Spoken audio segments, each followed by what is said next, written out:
কত টাকা নিছে?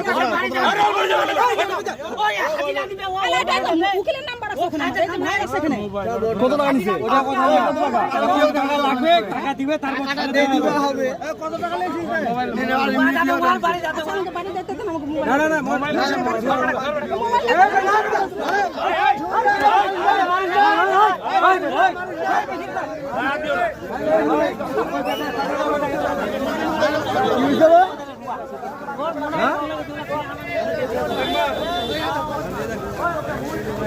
সে পকেট মারছে। হ্যাঁ এই টাকা টাকা এই একটু দাঁড়া দাঁড়া বাল্লাইবে ঢুকে ঘটনা বলো তো। এই চাচা এদিকে এসো।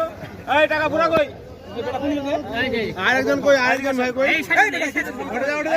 কি হচ্ছে আপনার বলেন। হ্যাঁ বলেন না ঘটনা বলেন। আমার ছিল 2030 টাকা। হ্যাঁ। কোথায় ছিল? 230 টাকা। আমি এক হাতে মোবাইল দিয়েছে, এক হাতে হাত ধোয়াতে। মানে আপনার টাকা ছিল কত জোরে বলেন? 2230 টাকা। ওকে 2 নিয়ে নিছে? হ্যাঁ, নিয়ে নিচ্ছে। ঠিক আছে, ধোয়াচ্ছে, হাতে মোবাইল। কি ঘটনা বলেন। ভাই আমরা আসলাম 4 জন। হ্যাঁ 4 জন আসাতে আমি উঠতেছি, ধাক্কা লাগছি, আর আমার অসুস্থ যে ছিল ও টাকাটা বাড়ি করে নিয়েছে। নিয়ে টাকাটা নিয়ে উনি আমাকে ধরে ফেলছে, আমাকে ধরে দেওয়া উনি উত্তর মানে পালাই গেছে। আমি বাড়ি গেছিলাম, আজকে আমি বাড়ি লিখে বললাম তুমি একটু আটকে টাকাটা নিয়ে কেমন মুখস্থ দেখছিস? এটা তো কমন বাক্য। ঠিক আছে ভাইয়া, ওকে।